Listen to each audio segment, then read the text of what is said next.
Olá, meus amigos, minhas amigas, muito bom dia. Estamos dando início a mais um Papo das 9 ao vivo, direto aqui do meu Cafofo, no Rio de Janeiro, nesta quarta-feira, 29 de abril, e eu espero que essa manhã seja inspiradora, luminosa, que ajude a gente a seguir em frente com força, com coragem, com fé, fazendo a coisa certa nesse momento em que o Brasil ainda não alcançou o pico da pandemia, que é se resguardar, se proteger, não servir de hospedeiro para o coronavírus, permanecendo, se possível, em casa. Vamos dar início aos trabalhos de hoje com o nosso parceiro espiritual nessa empreitada, que é o Carlos Torres Pastorino, no livrinho Minutos de Sabedoria. A mensagem de hoje eu abri agora há pouco, é a 189, o que diz... E eu achei essa mensagem particularmente, talvez das melhores já endereçadas para nós aqui, desde o início dos trabalhos. Sério.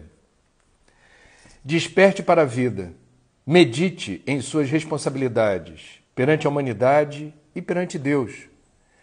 De você dependem criaturas que o cercam na família, no trabalho, na sociedade. Não fuja à responsabilidade que você assumiu. Realize seu trabalho com amor, produzindo o melhor que puder e o máximo que as suas forças permitirem. Em suas mãos está parte do futuro da humanidade. Acho linda essa ideia, que é o senso de responsabilidade, que é uma palavra pesada, parece um fardo, mas é a constatação da realidade. Nós estamos inseridos num universo sistêmico, onde tudo interage com tudo o tempo todo, numa relação de interdependência, e nós estamos inseridos nisso, nesse conjunto de fenômenos interligados, interdependentes, que interagem o tempo todo. Portanto, tudo que eu e vocês nesta quarta-feira venhamos a dizer, pensar ou sentir, em maior ou menor grau, determinará influências às pessoas à nossa volta. E se hipoteticamente não houver ninguém à sua volta, no plano da matéria, saiba que do ponto de vista espiritual nunca estamos sós. Então nós vamos determinar também pacotes de influência no plano astral, em relação àquilo que a gente vibra, aquilo que a gente com mais frequentemente pensa ou sente. Então é linda a convocação feita por Pastorino para que a gente se esmere em despertar para a vida. Ele começa, desperte para a vida, porque vida é isso. Vida é esse senso de utilidade e serventia na constatação de que somos partes de uma gigantesca engrenagem que combina caprichosamente todas as peças para determinar um resultado final que será tão melhor quanto a capacidade de cada um de nós, cada pecinha desse tabuleiro, se perceber agente e não ficar apenas na condição passiva, esperando que tudo venha até nós. Que a gente faça a nossa parte. Eu, sinceramente, não me lembro de ter lido uma mensagem que me tocasse tanto quanto essa, desde o início do Papo das 9. Indicação de livro, vamos lá? A Amazônia por uma economia do conhecimento da natureza, do nosso querido professor da Universidade de São Paulo, Ricardo Abramovay. Ou seja, o professor Abramovay, que junto com José Elie da Veiga na USP, criam novas gerações de economistas que não pensam a economia predatória, utilitarista do século passado.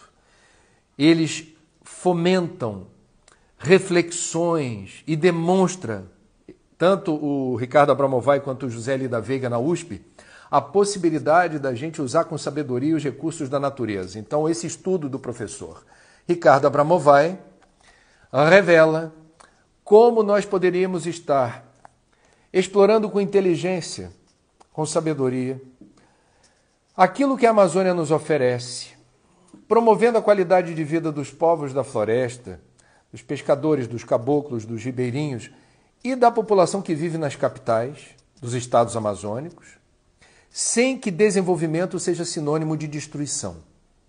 Sim, isso é possível. Sim, existem vários exemplos nessa direção. E sim, eu estou indicando essa leitura hoje porque está para ser votado no Congresso um projeto do presidente Jair Bolsonaro, na verdade, a medida provisória da grilagem, que, vejam vocês o absurdo, autoriza que qualquer cidadão que na Amazônia ou no Cerrado ocupe uma terra pública, destrua essa terra e depois vai ao cartório e possa registrar a titularidade dessa terra como sendo sua. É premiar bandido, é premiar criminoso e vai na contramão do desenvolvimento sustentável de uma região que é uma farmácia a céu aberto. A exploração da biotecnologia seria o caminho óbvio. Vejam como o mundo hoje está tentando descobrir a cura para a Covid-19. Ontem fiquei sabendo, pelo menos 90 grupos diferentes de trabalho tentando desenvolver uma vacina. São 90 organizações distintas tentando descobrir rápido uma vacina. É possível ou bastante provável que boa parte das mazelas, das morbidades e doenças que acometem a humanidade pudessem ter, a partir de substâncias extraídas do reino animal, peçonha de sapo, veneno de cobra, substâncias extraídas do reino vegetal, seiva de árvores, folhas maceradas e com conhecimento fitoterápico conhecido por indígenas, por ancestrais dos povos das florestas. Nós temos um conhecimento vasto e rico na Amazônia, com alto valor agregado, que está sendo desperdiçado. E que a exploração desse recurso medicamentoso seria um viés de desenvolvimento com muitos recursos, muito mais do que pecuária, soja, madeira, gado, muito mais, não tenha dúvida. Eu vou dar um exemplo aqui da força da indústria de fármacos. Se você usa aspirina, você já tomou aspirina na vida? A aspirina é de uma companhia de fármacos da Alemanha, a Bayer. Muito bem, leia a bula da aspirina e veja qual é o princípio ativo. Você vai descobrir que é uma árvore chamada salgueiro branco. O salgueiro branco vem do reino vegetal. A propriedade da aspirina de dilatar artérias e propiciar em algumas pessoas um bem-estar quando estão com alguma dor de cabeça vem do reino vegetal. O reino vegetal que a gente não conhece, na maior floresta tropical úmida do mundo, que é a Amazônia. Então, nota 0 para MP da grilagem. Congresso Nacional, rejeitem essa proposta que vem do lado menos evoluído de uma bancada ruralista, egoísta, tacanha, que só pensa nos próprios interesses, advogam em causa própria, legislam em causa própria, e vamos aproveitar o isolamento social para nos instruir sobre outras rotas, outros caminhos de desenvolvimento. E eles são maravilhosamente apontados pelo professor Ricardo Abramovay no livro Amazônia, por uma economia do conhecimento da natureza. Está dado o recado. Meus amigos, sugestão de doação para hoje é muito simples e direta. Os bancos de sangue de boa parte do país estão operando, eu ia falar no vermelho, olha o trocadilho infame, porque o sangue é vermelho. Estão operando no déficit.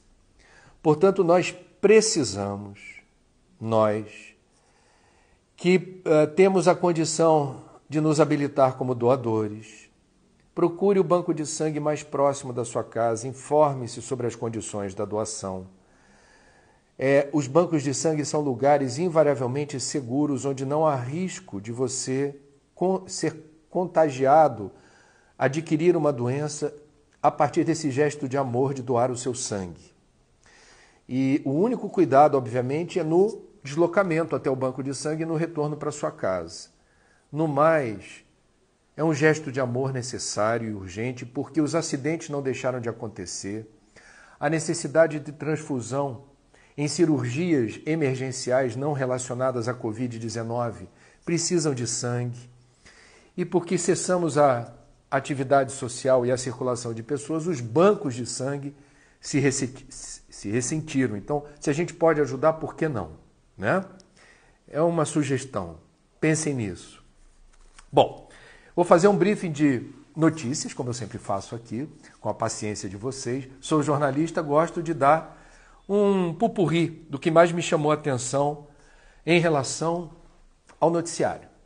Bom, vou emitir opiniões absolutamente pessoais, sem a pretensão de estar dizendo nenhuma verdade absoluta. Mas vamos lá.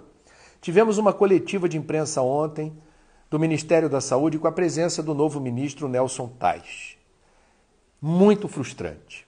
Permitiu apenas 3 perguntinhas de jornalistas e não conseguiu dar nenhuma informação adicional, nenhum esclarecimento a mais a respeito do número recorde de contagiados e de mortos no Brasil por conta da Covid-19.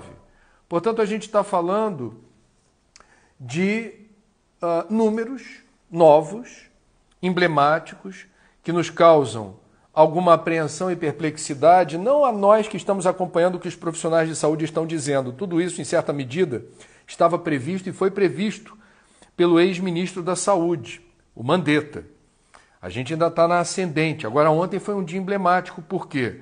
Porque o Brasil ultrapassou o número de 5 mil mortos pela Covid-19, que, em bom português, ultrapassa os dados de óbitos da China. O ministro não conseguiu, ou não teve o interesse, de entender esse momento e ir além do número. Dar um norte, tranquilizar a população brasileira, expressar opiniões a respeito da nossa curva ascendente de casos.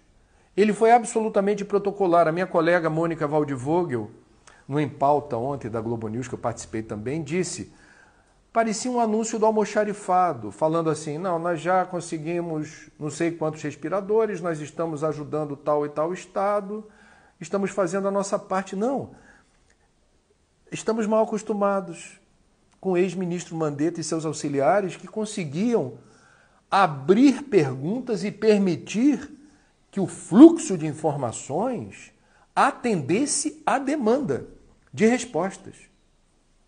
Achei decepcionante.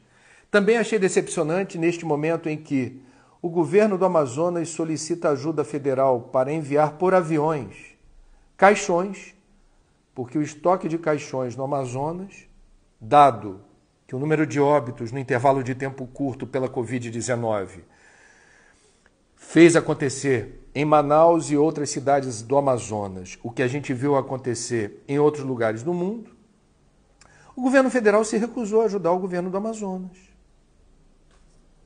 Se recusou a ajudar. Não tem explicação para isso. Qual o problema de enviar um avião carregado de caixões para Manaus? Não sei explicar. Por último, mas não menos importante, o presidente da República ontem deu uma outra declaração infeliz e esta profundamente dolorosa para quem está sofrendo a perda dos entes queridos ou quem está sofrendo com a internação dos entes queridos pela Covid-19. O presidente, ao ser instigado a comentar o novo número do Brasil, que ultrapassa a China em número, as estatísticas de óbitos pela Covid-19. E aí, presidente, o recorde, o que o senhor tem a dizer sobre isso? A resposta foi, e daí? Lamento. Quer que eu faça o quê? Sou Messias, mas não faço milagre. É a vida. Amanhã vou eu. Bom, o presidente perguntou, quer que eu faça o quê? Então eu vou aqui humildemente responder, já que ele perguntou, o que eu acho que o presidente da República deve fazer. Em primeiro lugar, não dar uma resposta dessa, porque não é a resposta adequada para um presidente da República, um líder de um país. Em segundo lugar, o presidente deveria, sempre que possível, hipotecar coragem, dar apoio, sinalizar rumo para a nação. Essa é a função do líder. Vamos enfrentar juntos essa pandemia. Coragem, povo brasileiro. Estamos juntos nessa. O presidente não deveria também, já que ele perguntou o que eu posso fazer, dar o mau exemplo de não usar máscaras. Máscaras, que é o procedimento adequado e recomendado pelo próprio Ministério da Saúde. Circular pelas ruas de Brasília alegando o direito de ir e vir. Abrir o exame que ele se submeteu, já que a maioria da equipe dele que foi para os Estados Unidos voltou e deu positivo para a Covid-19. Importante saber se ele foi contagiado, porque ele não é pessoa física, ele é pessoa jurídica. Importante que ele sempre tenha uma palavra de alento, de coragem, de incentivo. Importante que ele, na qualidade de presidente, não seja um negacionista científico, que ele não flerte com a negação da ciência médica e que ele seja obediente ao que a ciência médica diz. O Brasil está tomando uma rota muito complicada. Ontem o presidente Trump, que diz admirar o presidente brasileiro, já deixou claro, olha, o Brasil está seguindo num rumo diferente de outros países da América do Sul. Estamos pensando aqui nos Estados Unidos em impedir o trânsito de passageiros via aérea entre Estados Unidos e Brasil, porque lá parece que eles estão numa situação fora de controle. Bom, para terminar essa parte que eu acho importante, eu sou do Rio de Janeiro, o Rio de Janeiro bateu o recorde de óbitos pela Covid-19 no intervalo de 24 horas, foram 61 novos óbitos. A totalização dá 738 no estado do Rio. E ontem nós mostramos num telejornal da noite da TV Globo as pessoas por trás dos números. E foram perdas importantes, viu? Sempre é perda importante, sempre. Mas algumas das pessoas que desencarnaram nessa última contabilidade de óbitos são pessoas particularmente conhecidas e importantes da comunidade do Rio de Janeiro. Então a gente teve o professor Manfred, de matemática, 40 anos de magistério, educou várias gerações de estudantes em diversas escolas. E ele teve eu diria, o privilégio de, nos seus momentos derradeiros, ser assistido por 2 médicos que foram seus alunos. É uma bênção. Eu, como espírita, vejo isso como para mim o acaso não existe, foi um prêmio, dizendo assim, se é o momento, se chegou o meu momento de desencarnar, que os médicos que estão cuidando de mim sejam pessoas que olham para mim, me reconhecendo como eu sou, não apenas um paciente. E ele teve esse privilégio, foram 2 ex-alunos, e que depois gravaram um vídeo muito tocante, dizendo que fizemos o máximo a nosso alcance, mas tivemos a oportunidade de manifestar carinho, gratidão por tudo que ele fez. Muito bonito. Tivemos uma figura folclórica da praia de Copacabana, um professor de futevôlei, o Maguila, que é conhecido na orla pelo seu bom humor, pelo seu temperamento extrovertido, tipicamente carioca, e que introduziu as mulheres no futevôlei. Ele começou a estimular que as meninas jogassem futevôlei. São muitas meninas jogando futevôlei no Rio de Janeiro e o Maguila foi o pioneiro, Maguila. E tivemos um mestre de bateria da Escola de Samba Porto da Pedra, um rapaz de 26 anos, Andinho, Anderson, conhecido no mundo do samba, 26 anos, acometido da Covid-19. E a outra notícia que vem do Rio é que, no intervalo de 1 mês e meio, de 16 de março a 28 de abril, nós tivemos óbitos no Rio de Janeiro que não foram oficialmente registrados como Covid-19, foram de síndrome respiratória aguda.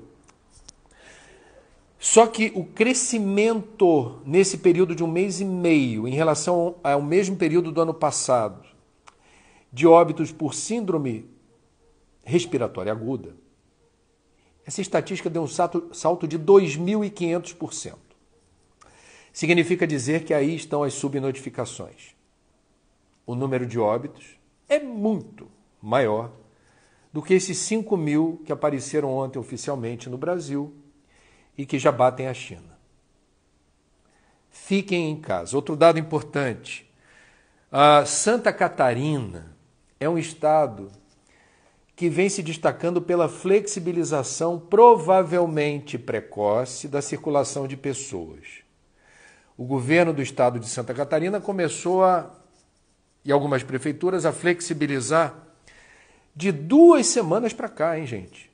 2 semanas para cá, flexibilizar. Nesse período, o número de casos de Covid-19 deu um salto de 153%, mais que dobrou, principalmente em 2 cidades, Chapecó e Blumenau. Blumenau, daquela imagem de quarta-feira da semana passada, da abertura do shopping, que deu aglomeração de idosos, adultos e crianças compactadas na entrada do shopping. Cuidado, gente, devagar com a dor. O Brasil não chegou no pico da Covid. O melhor lugar do mundo para a gente ficar é dentro de casa. E a reportagem que eu fiz ontem foi sobre uma favela de Duque de Caxias chamada Vila Operária. No intervalo de poucos dias, 12 óbitos, numa comunidade desassistida, abandonada pela prefeitura. Todos os moradores repetindo, não tem ninguém aqui dizendo para a gente o que a gente faz, como é que a gente se protege, comunidade de baixa renda. Não teve distribuição de álcool gel, não houve o cuidado de, por exemplo, orientar uma mulher que perdeu 4 membros da família, a mãe, 2 tios e um primo. Ela provavelmente, se fizer o teste, vai dar positivo para o coronavírus e para a Covid-19. Ela, na área da epidemiologia, deveria estar com todas as instruções sobre o que fazer e não fazer. Ela estava sem nenhuma informação. Ela está fora do radar da Prefeitura de Duque de Caxias. É um absurdo, é um absurdo. Nessa altura do campeonato, todo mundo sabendo o que é pandemia, o que é coronavírus, a importância de ficar em casa, a orientação para todos, ricos, pobres, pretos, brancos, índios, todos. Não pode haver esse tipo de omissão. Enfim, o briefing de notícias já foi. E a minha função aqui no Papo das 9 é a gente ter resiliência, a gente ter força para seguir em frente, com as informações que inspiram o cuidado. A vida é frágil. A vida é frágil. As pessoas às vezes vão no supermercado, no hortifruti, e voltam com coronavírus, que pode determinar uma tragédia. Um vírus que é um dos seres mais rudimentares e simplórios da natureza. Tem o poder de abalar uma estrutura física complexa, como a nossa. Então, a ética do cuidado, gente. Por vezes eu trago aqui informações que podem trazer algum abatimento, mas é no sentido de estimular vocês e a mim mesmo a sermos vigilantes e disciplinados no recolhimento doméstico, sempre que possível. Não seja hospedeiro do novo coronavírus. O Brasil não alcançou ainda o pico da pandemia. Qual é o melhor lugar do mundo para eu ficar? Dentro da minha casa. Não vou ficar zanzando pela rua. Não vou entrar em fila. Se for ao supermercado, farmácia, hortifruti, se tiver muita gente, eu não vou entrar. Bom, vamos lá. Perguntas. Carla Severo Trigueiro, o que de concreto podemos fazer contra esse governo que está nos matando? Bom, quem está matando é o vírus. O governo devia nos instruir sempre. Aliás, o ministro Nelson Teich, na coletiva de ontem, não disse em nenhum momento sobre a importância do isolamento social. Eu critiquei ontem o ministro na Globo News nesse sentido. Ele é um expert na área da saúde. Ele é reconhecido como alguém inteligente e competente pelos pares. Quem sou eu para criticar o ministro? Eu sou um jornalista que procura estar bem informado e todos os pares que elogiam o ministro dizem: o isolamento social é fundamental. Como numa entrevista coletiva o ministro não diz isso de novo, com todas as letras, o que sugere que talvez ele esteja inibido pelo andar de cima, pelo presidente, que não fala de isolamento social. Se isso for verdade, é lamentável. É lamentável. Toda oportunidade que o ministro da Saúde tiver para falar da importância do isolamento social será pouco. Porque tem muita gente flertando com tragédia por aí, saindo da condição de isolamento social. Márcia Mercedes, comente o comentário do Bolsonaro, como pensar em projetos com um presidente desse. Bom, ele foi eleito legitimamente. A democracia tem regras, né? Então, o que nos cabe fazer é aquilo que nos compete. O presidente pode tudo, mas não pode muito. Quem manda na sua vida é você e na minha sou eu. E se a gente está convencido de que, eventualmente, o que o presidente diz não faz sentido, é nosso direito criticar e não seguir a cartilha de um político, chefe de Estado, um ministro, que não faça sentido para nós. Certo? D. Barduini, André, como podemos nos manifestar contra isso? Provavelmente é o que eu falei sobre o dia de ontem na política. Eu não vou dar cartilha aqui de manifestação. Eu acho que cada um aqui tem o direito. A democracia, gente, eu gosto de dizer que é uma panela de pressão. Tem gente que diz assim: já cumpri meu dever cívico no dia da eleição, votei, agora só daqui a 4 anos. Eu penso diferente. Política, ou democracia, que é um sistema político, é panela de pressão. A gente precisa estar atento, vigilante, cobrando, pressionando. Um país que está experimentando um regime democrático, o cidadão não pode ficar na sua bolha, não pode ficar indiferente, apático, diante das coisas do mundo político. Ele tem o poder. Sabe o que mais irrita um político? Ser cobrado. Ser cobrado nas redes sociais, com cópia para ele. Ser cobrado quando alguém liga para o gabinete dele, quando manda e-mail para ele, quando várias pessoas mandam e-mail para ele. O maior pesadelo de um político é ser lembrado do que ele fez ou deixou de fazer. Essa é uma forma digna, responsável e cidadã de fazer a diferença como eleitor, contribuinte, cidadão, diante de um governante que não lhe apetece, não lhe inspira. Bom,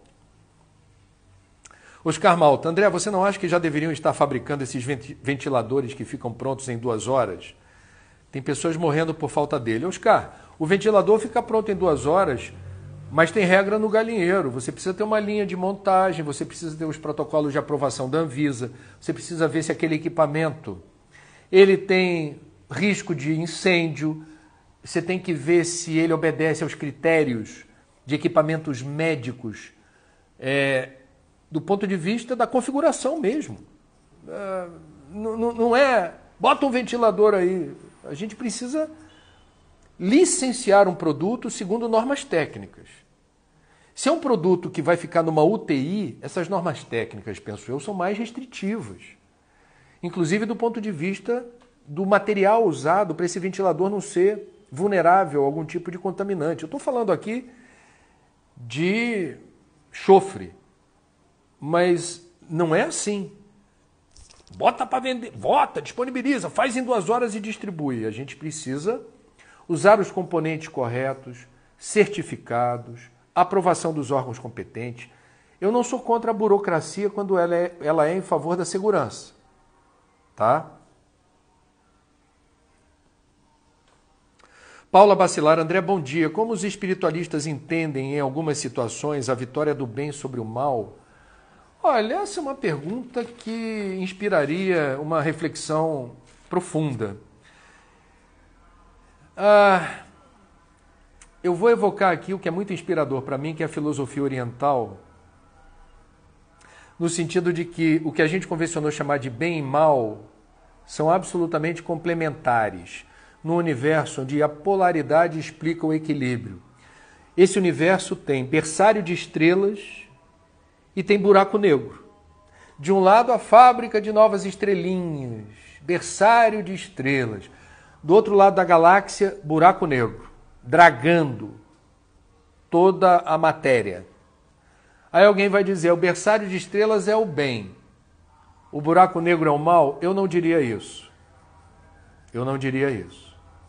Então, trazendo para a nossa realidade, os espíritas, por exemplo, não gostam de dizer que o mal, o maligno, ele é uma força em si mesmo.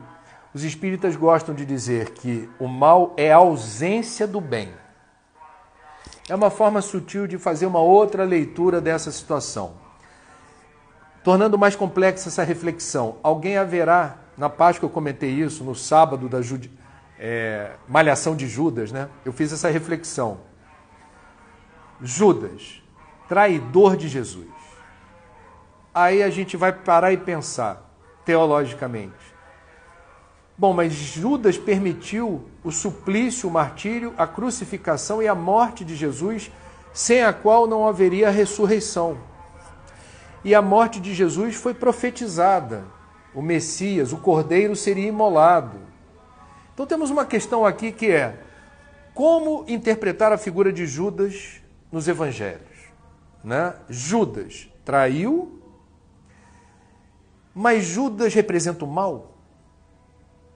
Veja, bem e mal, essa polaridade, essa dicotomia, né? Essa leitura binária da realidade. Tem o bem e tem o mal. Me incomoda um pouco, sinceramente. Nós vimos ontem a reestreia no lugar do BBB, no horário nobre da televisão, da TV Globo, a estreia de uma minissérie que fala justamente sobre destruição da Amazônia, Aruana. No primeiro episódio da série, o vilão, que é um rico, poderoso, que financia um garimpo ilegal na Amazônia, aparece na varanda de uma casa grande, majestosa, cuidando da sua neta, que é portadora de uma necessidade especial, se não me engano é paralisia cerebral. Então veja, eu gosto dos enredos de ficção que embaralham o juízo de valor que a gente faça do bem e do mal. Você pode ter um vilão que tem um coração derretido por uma neta que é portadora de paralisia cerebral. E isso bagunça um pouco essa leitura tão estratificada do bem e do mal, percebe? Não sei se me fiz entender. Em pouco tempo o que eu tenho para te dizer é isso. Tenhamos cuidado e cautela de não arbitrar com tanta facilidade que o mal é irremediavelmente nefasto e que não deveria existir. Há muitas pessoas que exercitam suas virtudes, elas só conseguem crescer e evoluir no exercício de sublimação e superação do seu lado sombrio. Elas precisam reconhecer o seu lado sombrio para realizar esse nobre esforço na direção da luz. É complexo isso aí. Isso é filosofia, isso é espiritualidade. Silvana Castro, André, a solidariedade e o egoísmo não têm sido as duas faces dessa pandemia? Esses comportamentos estão se tornando cada vez mais claros nesse momento, nas pequenas e grandes atitudes. Eu concordo com você, Silvânia. E aí, ainda inspirado por uma leitura mística, espiritualista, provavelmente estamos tendo mais um capítulo da separação do joio e do trigo.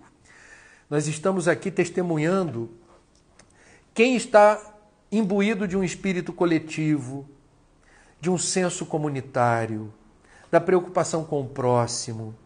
Tem muita gente que se surpreende usando máscara no Brasil quando descobre que lá do outro lado do mundo, no Oriente, que se usa máscara há muito tempo, quem usa máscara não usa máscara para se proteger. Eu tive no Japão, tive na Coreia do Sul, tive na China, onde eu vi máscara, eu vi pessoas preocupadas em não contagiar as outras. porque estavam gripadas, estavam com tosse, estavam espirrando. Então elas colocam a máscara para dizer, se eu tiver numa aglomeração no metrô, no trem, numa fila, eu não vou contagiar se eu tiver com algum problema de saúde mais sério, ninguém à minha volta. Então eu concordo com você, Silvânia, eu acho que a gente está tendo uma oportunidade de mostrar o quanto nós somos realmente merecedores de luz e o quanto nós estamos ofuscados pela sombra. Em várias atitudes, como você disse, nas pequenas e nas grandes atitudes. Bem lembrado isso. Ilza Monteiro, preocupada com a Amazônia, diz, o que podemos fazer para que isso não aconteça, né? A MP da grilagem, suponho. Não podemos permitir que se destrua essas riquezas que a Amazônia nos dá. Bom, Ilza, você está em casa, né? Como eu, a gente está aqui. Eu, quando vou para o trabalho, vou para o trabalho e volto para casa. Esse feriadão aí de 1º de maio, por acaso eu estou de folga, que eu trabalhei no fim de semana passado, fica em casa. Bom, o que a gente pode fazer? Aproveita que você está em casa com tempo como eu, vai no site da Câmara dos Deputados, vai no site do Senado Federal, acessa os e-mails de suas excelências, principalmente do seu deputado e do seu senador que você votou. Faça contato por e-mail. Se tiver a intenção, liga para o gabinete, porque isso vira estatística para eles. Os assessores vão, tabulando. Ih, deputado, ligaram 25 pessoas hoje para cá perguntando como o senhor pensa em relação à MP da grilagem. E, senador, teve gente xingando o senhor porque parece que saiu na imprensa que o senhor está inclinado a aprovar a MP da grilagem. Eu estou falando para vocês, eu tenho 30 anos de jornalismo, eu conheço muitos políticos. Nada apavora mais um político do que eleitor consciente, que cobra, que pede explicação, que organiza abaixo-assinado virtual, que manda para o gabinete um recado, diz para ele que eu estou de olho. Edu Goiás. Fala, Edu.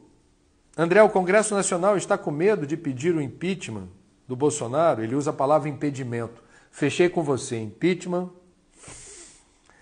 não é impedimento. E até quando aguentaremos esse desgoverno? Coisa e tal. Gente, eu não queria, assim, com todo respeito, eu adoro discutir assuntos da política, mas eu acho que o papo das 9 aqui, eu não quero especular sobre impedimento. Eu acho que é um assunto inerente ao Congresso. Aqueles de vocês que forem a favor do impedimento se manifestem diretamente com os congressistas. Aqueles de vocês que forem contra o impedimento se manifestem. Isso é democracia, isso é panela de pressão. Eu, quando acho inevitável emitir uma opinião sobre governo, lembrando que no jornalismo a gente se desempenha a nossa função social fiscalizando governos, cobrando de governos.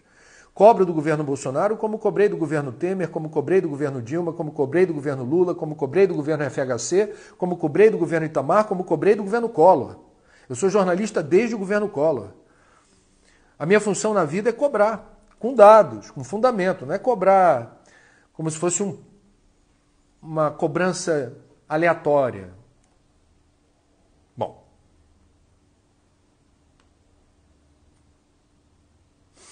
A Raimunda Gesteira está sugerindo o livro Jesus no Lar para o Presidente da República. O capítulo intitulado O Ministro Sábio, no qual demonstra através do exemplo o que é exercer a sabedoria e a autoridade sem o autoritarismo. Está dado o recado, Raimunda. Adri Gaial. Eu não tenho o nome de vocês, eu vou dizendo qual é a página, né? Então, Adri Gaial, bom dia, André. Ontem aqui na minha cidade, Campina Grande, Paraíba, olha aí, Anderson, aí onde você está me ajudando. Um beijo para o pessoal de Campina e lembrando que um amigo meu de Campina, Rossandro Klinge, me convidou e eu topei fazer uma live com ele na sexta-feira, depois de amanhã, às 9 da noite. Ok? Está dado o recado aqui, estaremos juntos. Então, lá de Campina, Adri Gaial fala que ontem trabalhadores do comércio tiveram que fazer manifesto de joelhos com o representante do comércio orando para o comércio abrir. Poderia comentar? Eu li essa reportagem e eu fiquei assombrado. Para quem não leu, em Campina Grande, os empresários fizeram um ato e convocaram os funcionários nas lojas fechadas a irem para a porta das lojas e, num dado momento, se ajoelharem juntinhos um dos outros para fazer esse manifesto: abram as lojas, pelo amor de Deus. Vários desses funcionários se sentiram alvo de assédio e reclamaram com o próprio sindicato da categoria, que oficialmente se manifestou declarando um absurdo os empresários obrigarem os funcionários a ficarem de joelhos na porta das lojas. O que é isto? Meu Deus, o que é isto? Que país é esse? É para acionar a justiça. É para acionar a justiça. Porque o funcionário precisa do emprego. Chega lá na manifestação, aí o patrão diz: todo mundo de joelho, vamos orar, vamos pedir. Pedir para quê? Para abrir as lojas. Na hora do expediente, onde é que vai estar o empresário dono da loja? Vai estar lá recebendo o cliente? Vai estar lá misturado com a muvuca, ou vai estar no ar-condicionado, vendo de longe da câmerazinha do sistema de vigilância à distância? O que está acontecendo? Pelo amor de Deus, gente. Pelo amor de Deus. Menos. O empresário tem todo o direito, numa democracia, de defender a abertura de lojas quando ele quiser, do jeito que ele quiser. Se ele não presta atenção na ciência médica, problema dele. Mas quando ele obriga os funcionários a fazerem isso, é problema nosso. É problema nosso. Absurdo, absurdo. Ivana, bom dia, André. O que fazer quando o desânimo toma conta da minha vida? Ô Ivana, nós somos imperfeitos, nós estamos suscetíveis ao desânimo, sim. O desânimo faz parte, a tristeza faz parte, o desalento faz parte. Então não se assuste com o desânimo, não se assuste com a tristeza. O problema não é o desânimo ou a tristeza, é o que a gente faz quando a tristeza ou o desânimo nos visitam. Então, já que você perguntou, eu vou responder em relação ao que eu tento fazer. Eu não gosto de sentir tristeza, mas eu negocio com a tristeza. Eu sempre negocio. Às vezes ela leva mais tempo para passar, às vezes ela leva menos tempo e às vezes ela não passa. Mas eu negocio. Eu tenho o recurso da prece, eu tenho o recurso de um programa de televisão, de uma música. Eu tenho o recurso de uma conversa com alguma pessoa, amiga. A Cláudia, minha mulher, que eu tenho uma saudade, assim, enorme. A gente, quando se fala por telefone, às vezes eu ligo para ela, do nada, assim, no horário do dia, e digo assim: oi, meu amor, deu saudade, fala qualquer coisa boa para mim. Eu tenho um irmão, o Daniel. Eu, de vez em quando, ligo para ele assim: oi, Dani, como é que estão as coisas aí? Conta para mim.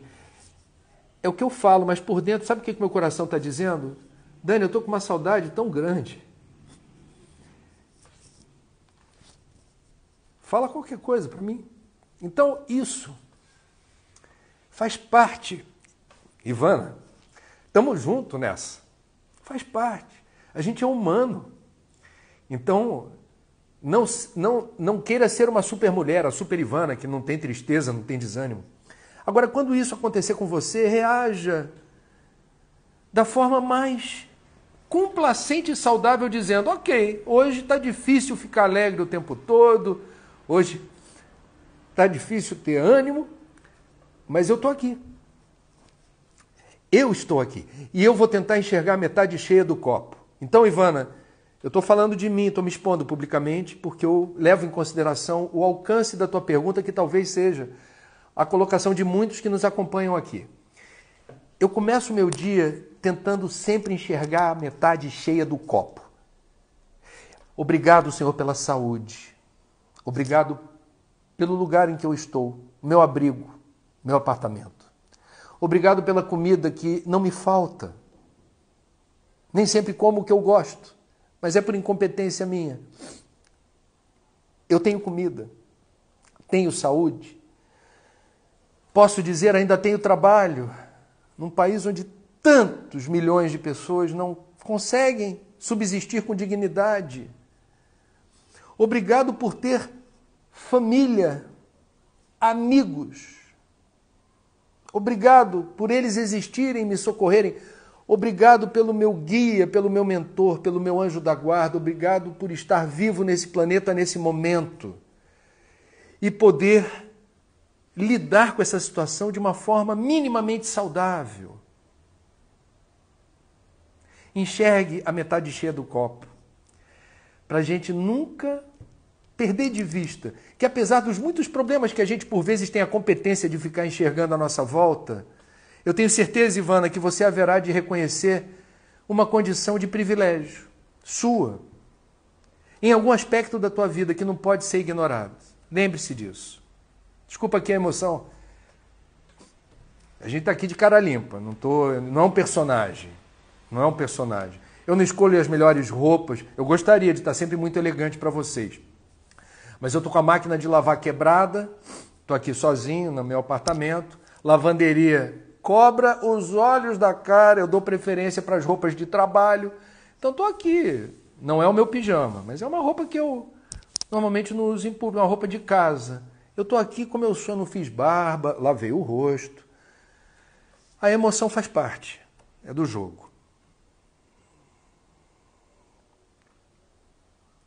Muitas críticas em relação ao governo, Fernando Ebling, a Aspedini,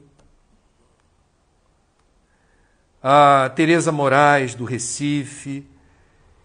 Vocês estão vendo hoje, eu estou resistindo um pouco a politizar demais e me repetir em críticas, ainda que construtivas, a um governo que tem flagrantemente, do meu ponto de vista, demonstrado deficiências operacionais e éticas. Mas eu não quero ocupar esse espaço, monopolizar a conversa nessa direção, vocês me perdoem, porque eu já comentei, tá? Eu não quero comentar de novo, eu já comentei aqui as minhas opiniões. Érica Silva, como manter o equilíbrio emocional com esses governantes? Pois é, remete a um esforço que todos nós devemos fazer, seja qual for o governante. Seja qual for o governante. Agora, se você constrói elementos de convicção no sentido de que os governantes parecem instigar o seu desequilíbrio, procure ajuda. Procure ajuda. Né? Tem gente, por exemplo, olha só, o panelaço que continua acontecendo todo dia, na minha rua todo dia, bate 8h30 da noite, o povo vai para a janela, pem, pem, pem. Eu, sinceramente, não tenho uma opinião fechada sobre o panelaço. Eu acho que às vezes ele é muito claro como manifestação política. Mas em tempos de pandemia, me parece, ele está sendo uma catarse. As pessoas que estão muito incomodadas, elas vão para a janela, algumas dessas pessoas se sentem bem. E eu respeito. Agora, eu reparo, eu sou um observador. Às vezes, junto do panelaço, vem discussão entre janelas, entre varandas. Aí a gente está entrando num território que eu não acho saudável. Porque os governos passam, mas você vai continuar tendo o seu vizinho, provavelmente. E não vale a pena, nessa altura do campeonato, a gente entrar em quizila com vizinhança. É momento de unir esforços contra a pandemia. Então, não quero aqui dar conselho, pelo amor de Deus, cada um com seu cada um. Mas evite o destempero que remete a agressões verbais contra quem pensa diferente de você na vizinhança, entendeu? Numa manifestação de panelaço. Acho que isso pode causar um desequilíbrio desnecessário. Mas cada um com seu cada um, tá? Eu não estou aqui para dizer o que vocês devem ou não fazer. Por favor. Fábio diz aqui, André, por que não se tem a opção da cremação? É cultural? A cremação é mais cara, mais complexa. Sim, é cultural. No Brasil a gente tem a prevalência dos enterros. E se me permite, eu vou emitir uma reflexão aqui sobre o que está acontecendo em Manaus, que eu já disse que está faltando caixão. O governo federal se recusou a atender um pedido do governador do Amazonas de enviar por avião, em caráter emergencial, novos caixões. Eu estranho muito essa recusa do governo federal. Não custa mandar um avião com muitos caixões, porque o estoque de caixões de Manaus vai até o fim de semana, segundo eu acessei hoje de manhã a informação. Então, temos uma questão aqui que é, e digo isso com todo respeito, porque cada um tem uma opinião sobre isso. E eu respeito todas as opiniões sobre isso. Eu já perdi meu pai e minha mãe. Eles já fizeram a passagem. Hipoteticamente, se eles agora estivessem na condição de desencarnados pela Covid-19, eu estaria sofrendo muito pelo fato de não poder ter a despedida que eu gostaria. Agora, se me dissessem, não tem caixão para enterrar, André, eles vão colocar o corpo dentro de um saco, numa vala. O que você acha disso? Eu certamente, num primeiro momento, penso eu, ficaria um tanto incomodado. Mas depois eu evocaria o meu lado espírita. E nós espíritas, quando vamos num velório, a gente não vê uma pessoa que está prestes a ser cremada ou enterrada. Não é a pessoa que está ali. É o envoltório, é a carcaça. É o que o Francisco de Assis chamava de jumentinho. A carcaça que está ali. É como se fosse o casulo de uma borboleta. Esse casulo serve de abrigo para a borboleta depois voar e ir para outro lugar. Livre, leve e solta. O casulo é o envoltório. É a carcaça. Então, provavelmente eu ia me consolar pensando, não é minha mãe que está indo ou para o crematório ou para um jazigo sem caixão. Não é o meu pai que está dentro de um saco plástico indo para um buraco. É uma carcaça que lhe serviu a um corpo. O corpo é sagrado. Mas ele é sagrado quando abriga a vida. É o nosso templo. O espírito está aqui. Agora, quando o espírito não está mais aqui, este corpo não tem mais nenhuma utilidade ou serventia para o espírito. Ele vai virar outra coisa. E você não está mais ligado a esse corpo. Digo isso com muito respeito, e todas as opiniões em contrário são muito bem-vindas. Eu não sou o dono da verdade, eu estou me expondo publicamente, e aos irmãos de Manaus que nos acompanham, se algum amigo daqui está sofrendo porque, eventualmente, tendo a circunstância de não poder enterrar o ente querido num caixão, procure desvincular a imagem do corpo à pessoa amada, porque a pessoa amada não está mais no corpo.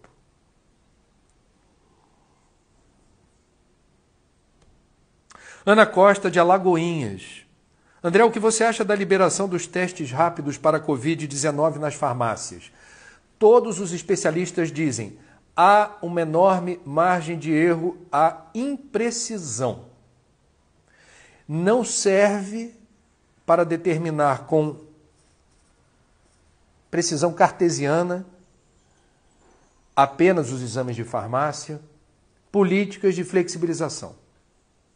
Agora, os especialistas dizem, dentro de uma estratégia maior, aonde hoje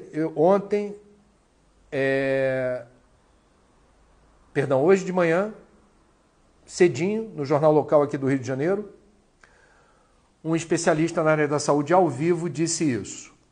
Ele falou, esses testes rápidos em farmácia só deveriam acontecer com prescrição das autoridades de saúde, porque elas poderiam fazer melhor uso dessas informações, mesmo com a margem de erro, dentro de uma estratégia maior de monitoramento de cada cidadão que fez o teste rápido.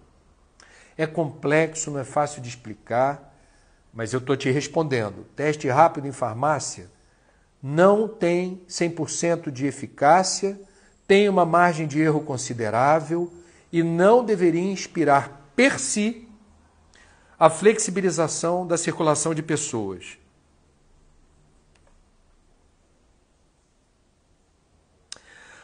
A Sandra diz aqui, o respeito da falta de profissional nos hospitais, plantões sem médico no Rio de Janeiro. Gente, é no Brasil. E, por favor, se você tem um vizinho profissional de saúde que todo dia retorna do trabalho para casa, e você perceber que alguém tem alguma atitude de preconceito contra esse profissional de saúde, claro, se você se sentir à vontade, se manifeste em favor desse herói. Esses profissionais já estão, em boa parte dos casos, apartados da família, estão dobrando plantões, esgotados física, mental, psicologicamente, espiritualmente.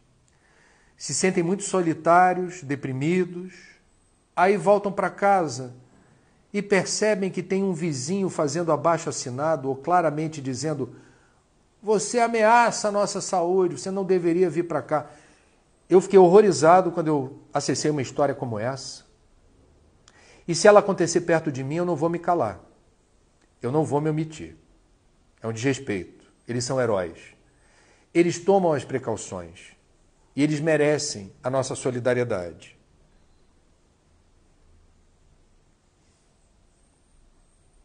Bom, Amanda, você poderia explicar novamente do ponto de vista espiritual as profissões de hoje e a relação com vidas passadas? Foi muito interessante o que você comentou ontem. Amanda, a pergunta foi: médicos e professores são espíritos evoluídos pela nobreza dessas escolhas? Não tem nada a ver, nada a ver.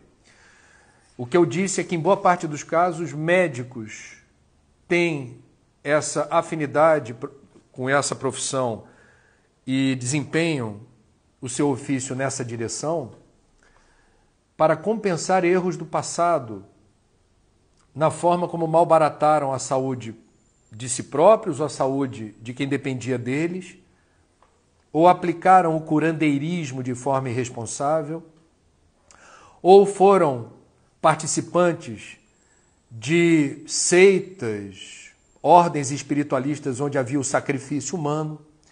Então a gente vai ter diferentes contextos para tudo. Não dá para generalizar nada, nada.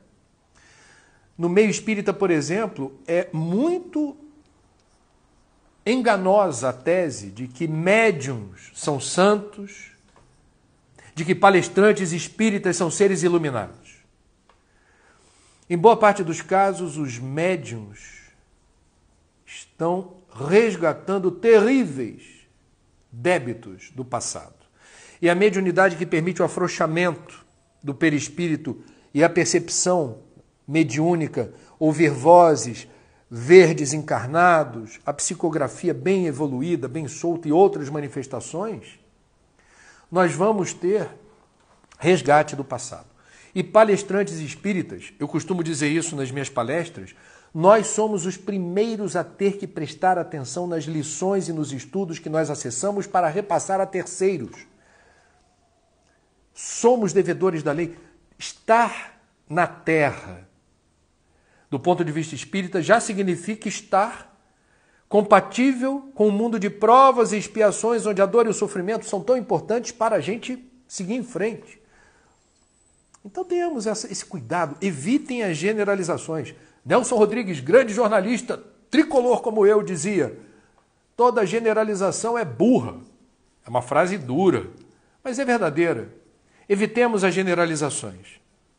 Meus amigos, a quarta-feira, 29 de abril, está chegando ao fim. O papo das 9, a quarta-feira está só no início, razão pela qual eu peço a Deus, eu peço aos guias e mentores de todos vocês, pelas ondas dessa rede social, que o dia de vocês seja abençoado, inspirado, luminoso. Se sobrevier, viu, Ivana, o desânimo, negocia com ele. Ele pode demorar a ir embora, mas você tem as suas estratégias, eu tenho certeza, para não deixar ele sair vitorioso. Porque Deus é mais, nós também, e a gente aprende com o sofrimento. Aprendamos com o desânimo e a tristeza. Não são contra nós, são em nosso favor. Tudo de bom, até amanhã, se Deus quiser, às 9 da manhã. Ótimo dia para vocês.